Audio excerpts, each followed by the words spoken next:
Back to our channel. ఈ road అయితే మా ఊరు వచ్చే ఎంట్రన్స్ రోడ్డు అండి. అలాగే లోపలికి ఇళ్ళ మధ్యలోకి వచ్చే రోడ్డు కూడా ఇదేనండి. ఈ రోడ్డు అయితే మొక్కజొన్న తోటలో, పొగాకు తోటలో, వరి పంట మధ్యలోంచి వెళ్ళాలి, పామాయిల్ తోటల మధ్యలోంచి వెళ్ళాలి. ఈ రోడ్డు అయితే ఇంకో రోడ్డు ఉంది, అది మామూలు ఇటుక బట్టీలు ఇవి ఉంటాయి. అదొక రోడ్డు. మా ఊరు రావడానికి లోపలికి 3 రోడ్డులు అయితే ఉన్నాయండి. అలాగే ఇప్పుడు ఈ రోడ్డు కూడా సిమెంట్ రోడ్డు వేసేసారు, చాలా నీట్గా ఉంది. ఇదైతే తోటల మధ్యలోంచి అండి, ఇది పుంత రోడ్డు అంటారండి. 2 అయితే సిమెంట్ రోడ్లే. మా ఊర్లో అయితే ఇప్పుడు ప్రతి దానికి వీధి వీధికి రోడ్లు అయితే వేస్తున్నారండి. ఇది రోడ్డు వేయక ముందు వీడియో తీసాను అనమాట. ఇదండి మార్నింగ్ టిఫిన్ అయితే నేను పులిహోర చేశానండి. పులిహోర అనేది చాలా బాగా కుదిరింది. కరెక్ట్గా ఉప్పు కావచ్చు, పులుపు కావచ్చు, అన్నీ చాలా బాగా కుదిరినాయి. ముందుగానే నేను చింతపండు పులుసు అనేది ఉడకబెట్టుకుని పక్కన పెట్టుకున్నాను. అలాగే పులుసు ఎక్కువైపోద్దని కొంచెం బాక్స్లో కూడా తీసి పక్కన పెట్టాను. రైస్ అయితే ముందుగానే ఉడికించి పళ్ళెంలో వేసి ఆరబెట్టానండి. ప్యాన్ వేసి గాలికి ఆరబెట్టాను. ఇలా మనకు అన్నం పులిహోరలోకి పొడి పొడిగా విడివిడిగా ఉంటేనే పులిహోర అనేది బాగుంటుందండి.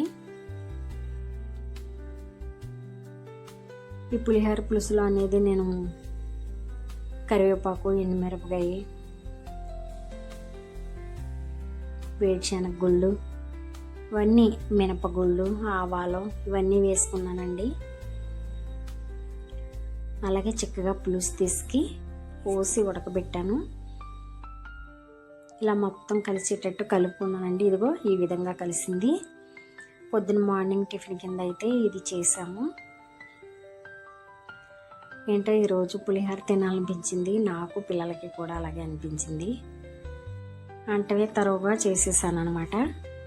అనుకోవడమే ఇదిగా చేశాను. ఒక్కోసారి మనం అనుకుంటాం కానీ అది గమ్ముని చేసుకుని తినలేము. ఒక్కోసారి అలా అనుకోగానే అలా టక్కన కుదిరిపోతాయి, అన్నీ టక్కన చేసుకుని తింటాం కదా. అలాగే మా ఆయన గారిని ఎప్పటి నుంచో మొక్కలు తీసుకురమ్మంటున్నానండి. నాకంటే మొక్కలు చాలా ఇష్టం. ఎప్పుడు మా పెరట్లో ఏ పూల మొక్క అయినా ఏదైనా నేనే నాటుతాను. మా ఆయన గారిని మొక్కలు తీసుకురమ్మంటే వంగ మొక్కలు తీసుకురమ్మన్నాను. ఒక కట్ట తీసుకొచ్చారు. 2-3 కట్టలు తీసుకొస్తే లాస్ ఏంటంట. నేను అక్కడికి చెప్పాను, నారు బాగుంది, ఇంకో 2 కట్టలు తీసుకురావచ్చు కదా అన్నానా. ఇది పాతు సరిపోద్దులే అన్నారు. మళ్ళీ ఆయనకి ఇచ్చామనుకోండి పాతమని, ఆయన ఎలా పాతారో తెలుసండి. అంటున్నానని కాదు, నుంచి ఉంటారో గుణపంతో పోటు పొడుతారు, పొడిసి గొయ్యెడతారు. ఆ మొక్క పైనుంచే ఆ గలకలో అలా పడేసి చెప్పులు కొలతోటి తొక్కేస్తారు. ఆ మొక్కలు 2వ రోజునే పడిపోతాయి. అందుకని ఇంకా నేనే ఆయన్ని తోమని పాతున్నానండి. చక్కగా కుదుమట్టంగా లేసినాయి. ఈ మొక్కలైతే తెచ్చి నెల అవుతుంది, నేను వీడియో పెట్టలేకపోయాను. మొక్కలన్నీ ఇలా స్ట్రాంగ్గా పాతేనండి. ఇలా పాతటం వల్ల కుదుమట్టంగా మొక్క అనేది చక్కగా లెగుస్తుంది. మనం ఎలా పడితే అలా పాడేసామంటే ఆ మొక్క ఏమవుతుందంటే ఎదిగే కొలిది నేలకి విరగబడిపోద్ది అనమాట. సరిగ్గా మొక్క అనేది బలం ఉండదు. ఎప్పుడైతే మనం మొక్క భూమిలో కంట నాటుతామో, గట్టిగా మట్టి గట్ట నొక్కుతామో, అప్పుడు మొక్క అనేది స్ట్రాంగ్గా బలంగా వస్తుంది కుదురులోంచి. మొక్కలైతే నాటేశానండి. ఇవ్వండి ఆ మొక్కలు అయితే ఇప్పుడు ఎదిగినాయి. నేను ఎప్పుడు చూపించాను చూడండి, మొక్కలు నాటినప్పుడు పెట్టలేదు, ఇప్పుడు ఎదిగిన తర్వాత అవి ఇవి కలిపి పెట్టాను. అంటే చాలా గ్యాప్ వచ్చింది కదా వీడియోకి. ఆ గ్యాప్ ఎందుకు వచ్చింది అనేది కూడా నెక్స్ట్ వీడియోలో నేను చెప్తాను. అలాగే కొన్ని పూల మొక్కలు అయితే మా పెరట్లో చూసేయండి.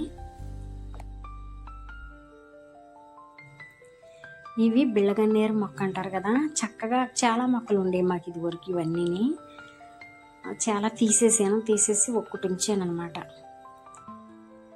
అలాగే ఈ ఫ్లవర్ అంటే నాకు చాలా ఇష్టం అండి. ఇది భలే స్మెల్ వస్తుంది. ఇది కూడా నేనే వేసాను. చెట్టు నిండా పూలు అయితే చాలా వచ్చినాయండి. బాగా రోజుకు కొంత పూలు పోతుంది. చాలా బాగా అయితే పూలు వస్తున్నాయి. కొన్ని కొయ్యట్లేదు కూడా, చెట్టునే ఎర్రగా వచ్చేస్తున్నాయి. నాకు మొక్కలంటే చెప్పలేనంత ఇష్టం. పెంచుతూనే ఉంటాను. మొక్కలనే కాదు, కోళ్ళు అనగా అన్నీ. ఇదిగోండి కరివేపాకు మొక్కలైతే మా పెరటి నిండా 6 మొక్కలు ఉన్నాయండి. ఇది వరకైతే నేను ఎన్నిసార్లు పనిగట్టుకుని పాతినా కరివేపాకు మొక్క బతకల. వాటంతట అవి విత్తనాలు ఎక్కడి నుంచి కానీ తెచ్చేసాను. ఇంటి చుట్టూ కరివేపాకే. ఇప్పుడు 7 మొక్కలు ఉన్నాయండి. అందులో మేము ఎన్ని వాడతామంటే 2 వాడుకుంటాం అంతే. ఉన్నాయి అట్లా అంతటా అయ్యే సిగురొస్తాయి, రాలిపోతాయి. ఇంకా అవి పట్టించుకోం పెద్ద 7 మొక్కలకి. అలాగే మా పెరట్లో పండిన బొబ్బాస్కాయ అండి. మా ఆయన అయితే తొక్క చిక్కేశారు. తొక్క చిక్కేసి పేపర్కి చుట్టబెట్టి ఉంచామన్నమాట. అలా చుట్టబెట్టి ఉంచడం వల్ల ఏమవుతుందంటే తొందరగా ముగ్గిపోద్ది కాయ. ఇది పైకి అలా తెల్లగా ఉంది కానండి చక్కగా ముగ్గిపోయింది. అది చక్కగా ముగ్గిపోయిందండి. కాయ అయితే కూడా ఇది కొన్నదైతే కాదండి, మా పెరట్లో పండింది. అన్ని మొక్కలు నేనే నాటుకుంటానండి. ఓ బొబ్బాస్కాయ మొక్క అనగా, కరివేపాకు అనగా, పువ్వులు అనగా. నాకు మొక్కలంటే నాకు ఇంత అంతా ఇష్టం కాదు. మొక్కలు ఇష్టపడలేని వాళ్ళు అంటే ఎవరుంటారులేండి.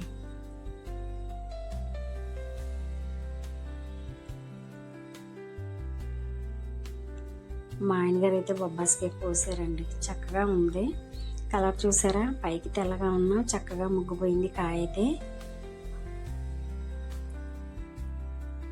నేను వీడియోకి లాంగ్ వీడియో ఎందుకు పెట్టట్లేదు అనేది మీకు నెక్స్ట్ వీడియోలో వస్తుందండి. కొన్ని ప్రాబ్లమ్స్ అయితే ఫేస్ చేసాము హెల్త్ పరంగా.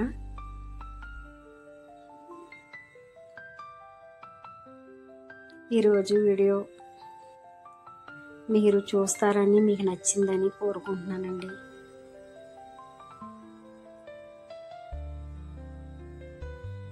ఈ సమ్మర్లో బొబ్బాస్కాయ బాగా తింటా ఉండండి. ఒంటికి సలవ చేస్తుంది, కంటికి కూడా మంచిది.